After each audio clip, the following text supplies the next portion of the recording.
तुम्हारी यादों का चांद। शहर के एक छोटे से कैफे में अनिका हर शाम अपनी पसंदीदा कॉफी लेकर एक कोने की टेबल पर बैठती थी।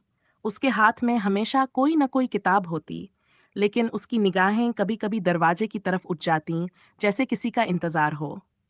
एक दिन जब वह हमेशा की तरह अपनी किताब में डूबी थी, तभी सामने से एक गहरी आवाज आई, क्या मैं यहाँ बैठ सकता हूँ?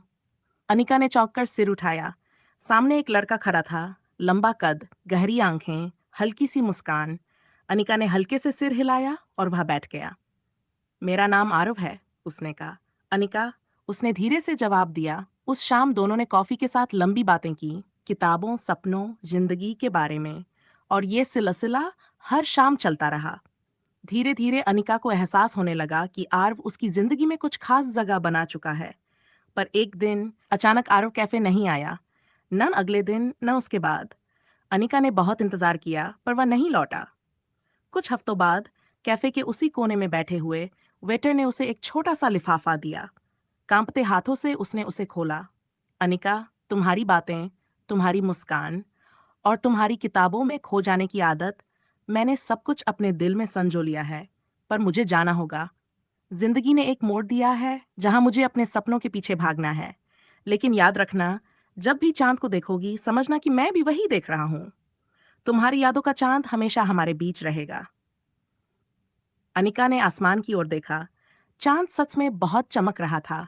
उसकी आंखें नम थीं, लेकिन होठों पर हल्की मुस्कान थी, क्योंकि कुछ रिश्ते हमेशा यादों में जिंदा रहते हैं। तुम्हारी यादों का चांद।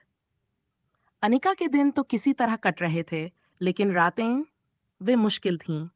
हर रात वह आरव के लिखे हुए आखिरी शब्दों को पढ़ती और चांद को देखती, मानो उससे बातें कर रही हो। समय बीतता गया। अनिका ने खुद को किताबों और काम में व्यस्त कर लिया, पर दिल के किसी कोने में आरव की यादें अब भी बसी थीं। वह जानती थी कि उसने अपने सपनों के पीछे जाने का फैसला किया था, लेकिन कहीं न कहीं उसे उम्मीद थी कि एक दिन वह लौटेगा।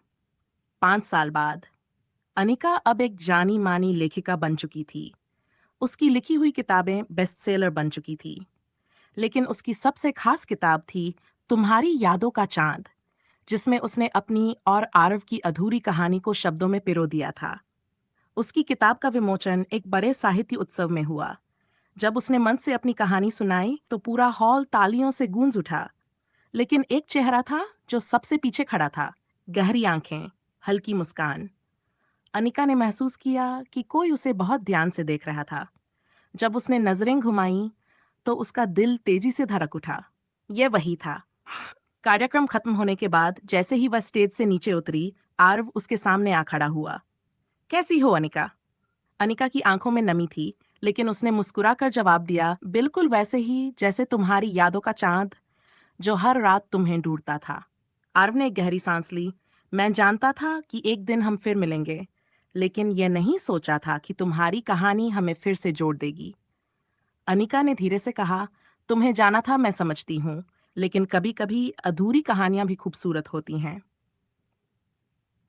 आरव ने उसकी ओर देखा, पर मैं अपनी कहानी को अधूरा नहीं छोड़ना चाहता। क्या तुम मुझे दूसरा मौका दोगी?